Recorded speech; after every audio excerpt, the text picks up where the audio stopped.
Alright, good afternoon, everyone. My name is Benjamin, and welcome back to our look at the 2022 Gubernatorial Elections. And today we have two on tap that I want to look at. More accurately, one that I want to look at and one that's just a formality to discuss. So the first one we're going to talk about is Georgia, but before we get into that, likes, comments, subscriptions, they always do help, and I greatly appreciate each and every one of them. Likes and comments, of course, they help the algorithm to not hate me.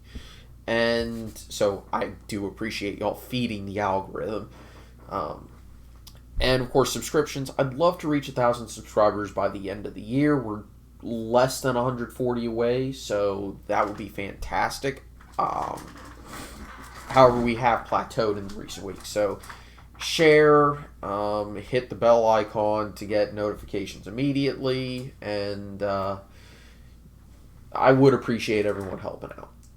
I do what I can, so that is what it is. I'm gonna get back to live streaming as soon as I reasonably can. By the way, just it will be a little bit more inconsistent as to when I do it just because of work schedule and all that stuff. So it'll typically be I'll stream on nights when I don't have to go to work the next day, basically, is what's going to wind up happening. So let's talk about Georgia.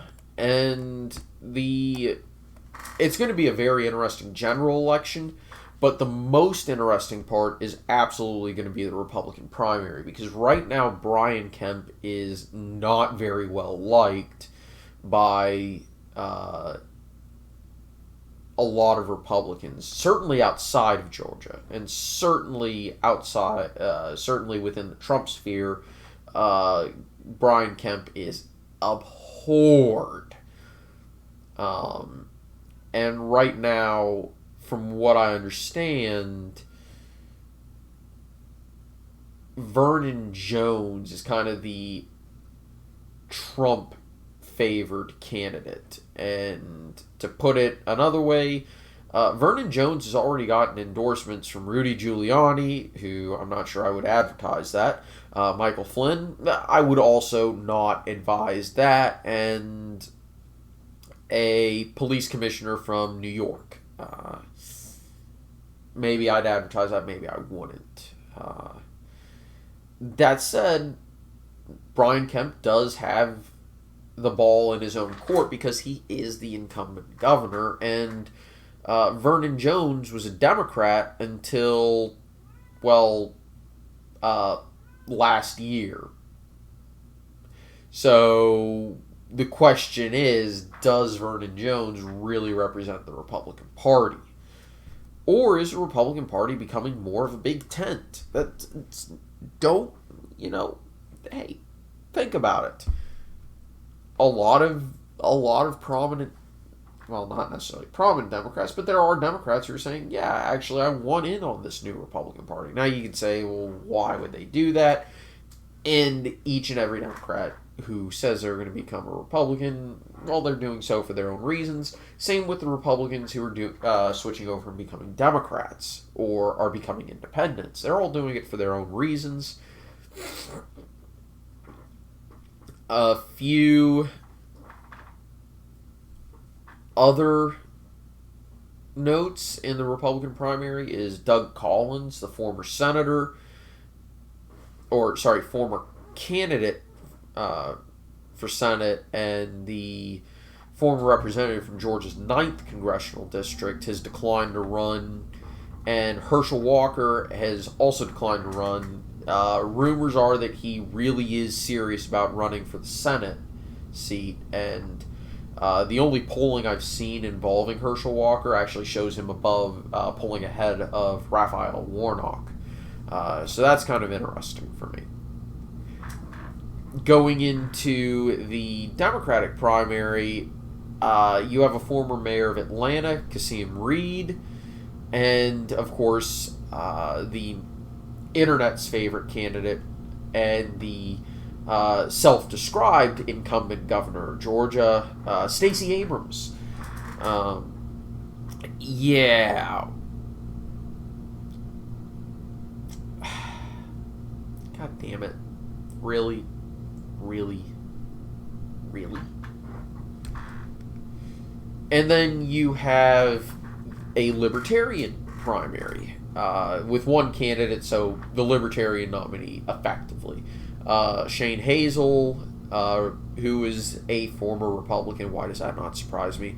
And candidate for Georgia's 7th Congressional District in 2018. That's one of the Atlanta area districts.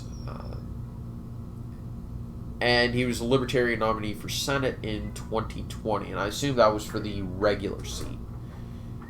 And I think that explains kind of why Perdue lost his Senate seat, is because it was the regular election.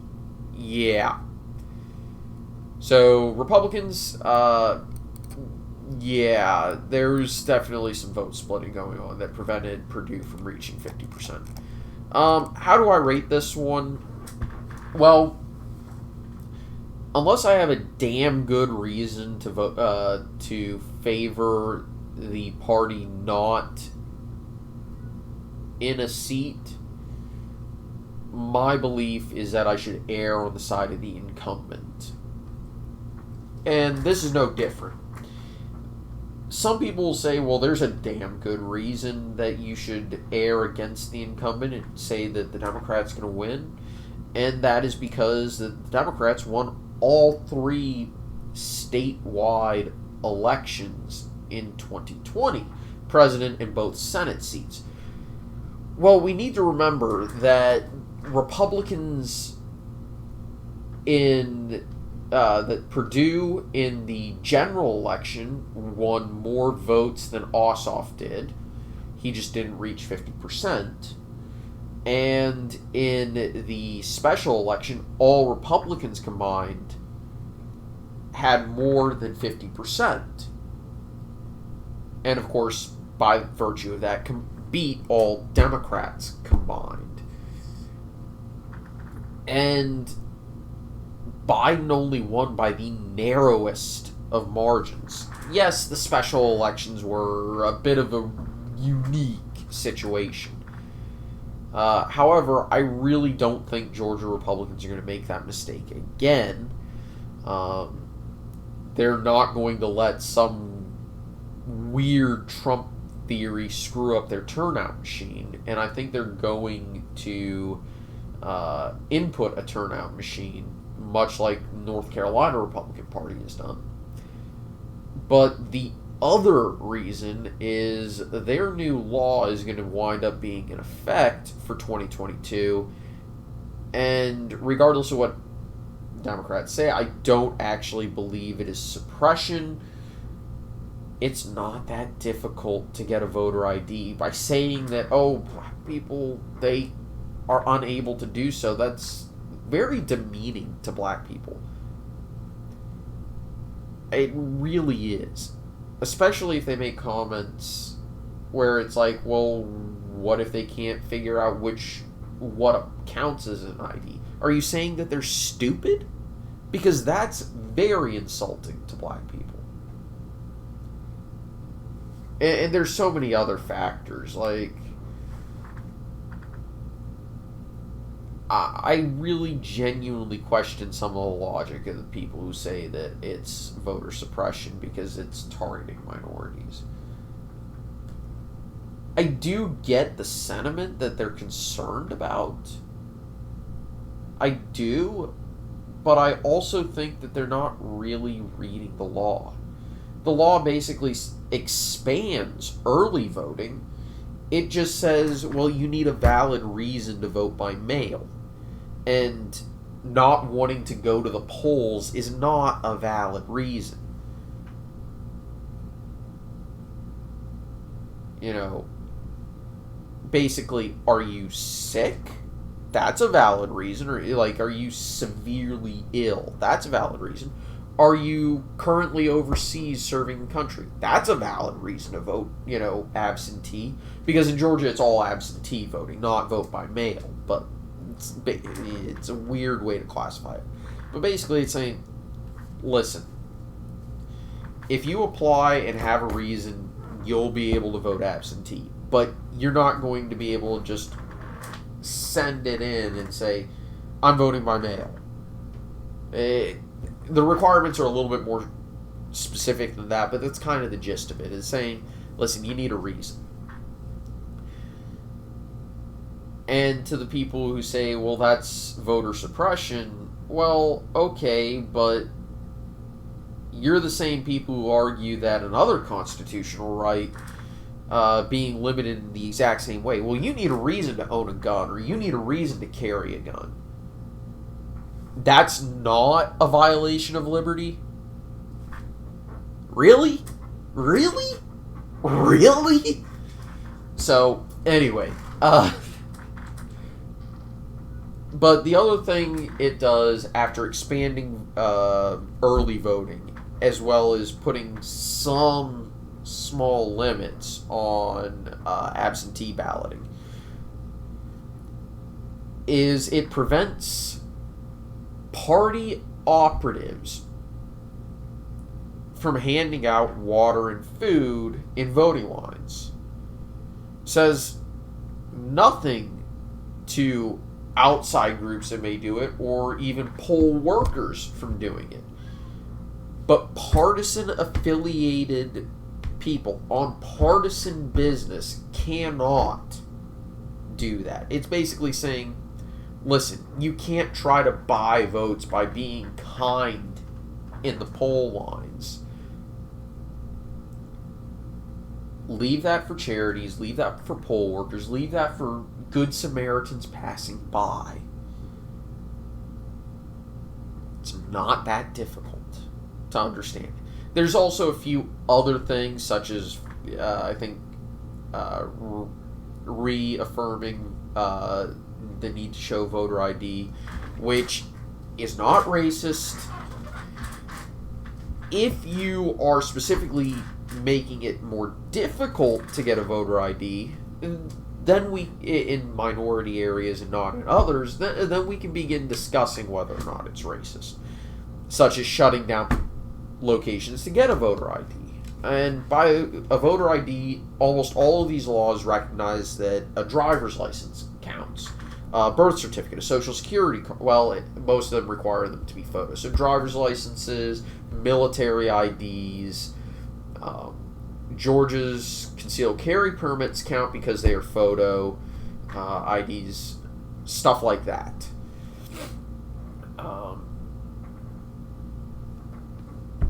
If I remember correctly, Georgia's concealed carry permit is photo ID. So, and that would count as a voter ID, and of course, an actual voter ID.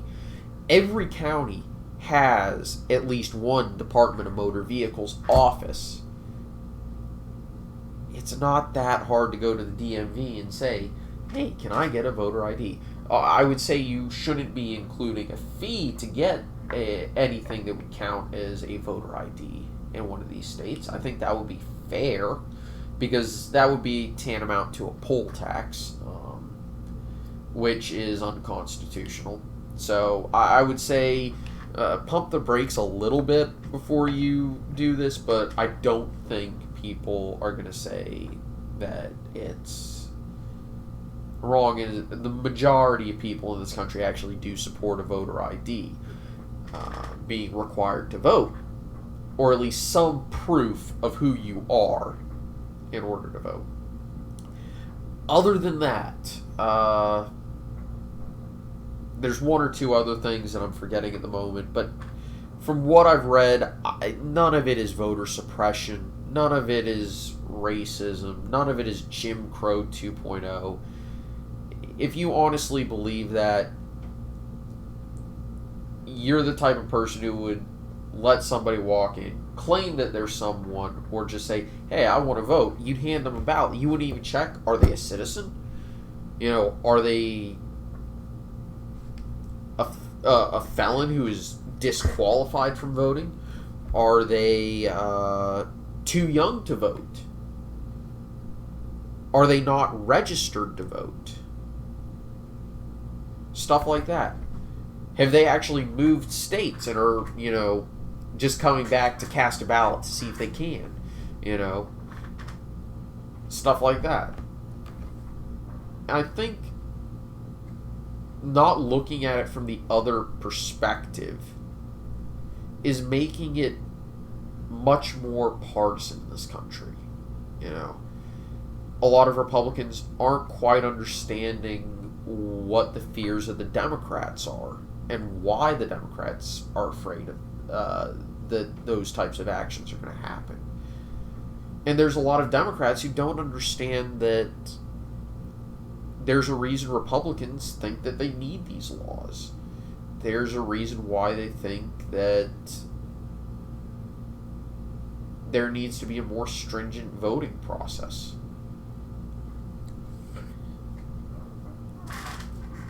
You know, to put it another way, there was a hilarious tweet where a Democrat was like, you know, we need to make it as hard to get a gun in this country as it is to vote. To which I saw the best response ever, which was, so they should be mailed out and sent to everyone?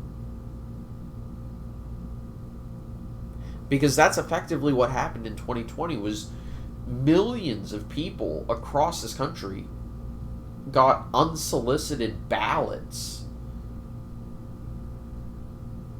sent to them in the mail. I didn't receive a ballot, but I received from my city a fully filled out absentee ballot request, from the Commonwealth of Virginia, not my city, but from the Commonwealth of Virginia Board of Elections, a fully filled out absentee ballot request form, unsolicited, unrequested. And I'm just like, no, I am voting in person. I will wade my way through 6 feet of snow to vote in person. The only way I'm voting absentee is if I know I'm going to be stationed abroad. You know, if I were serving the military, if stationed, or I had a planned vacation over that time, but I'm never going to plan a vacation over Election Day. I will vote in person on Election Day as long as I live. Because I believe there's something sacred about doing so. If you have a problem with that, well, that's your problem. Anyway, we're going to move to Hawaii, which, let's be honest here, while there are 2 declared Republicans, I know nothing about them. One of them was the 2018 nominee for governor by the Republican Party, Andrea Tupola. And, of course, there's a crap ton of Democrats who are potential candidates because I believe, David Ige is term limited and can't run for a 3rd term. And to say that this is a safe race is probably an understatement. We're talking about a state that hasn't even been competitive at any level for a very long time.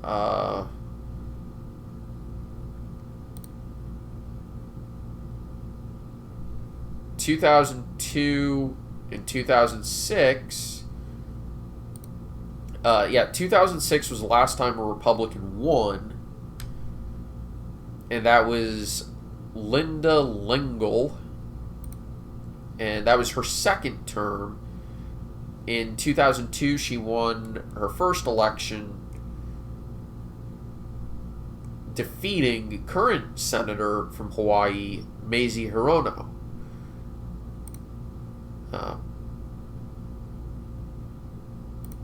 And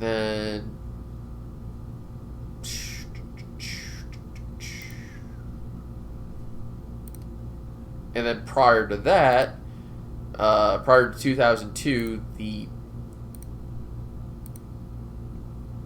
Republicans,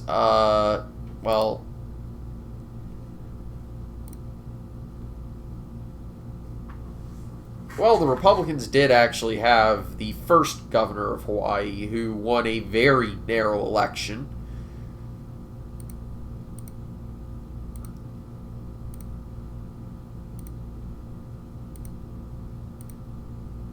But yeah, so let's be honest here.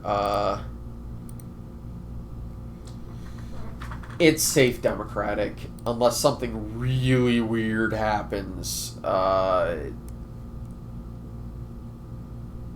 I'll be honest, I don't know much about Hawaii politics, so I'll just name a few of the potential Democrats. Kirk Caldwell, mayor of Honolulu, Claire Connors, the Attorney General of Hawaii, former Lieutenant Governor and former Attorney General Doug Chin. Tulsi Gabbard is listed as a potential candidate, though I don't think she'll run. She's kind of in the doghouse for the Democrats because reasons. Current Lieutenant Governor Josh Green, and yeah, so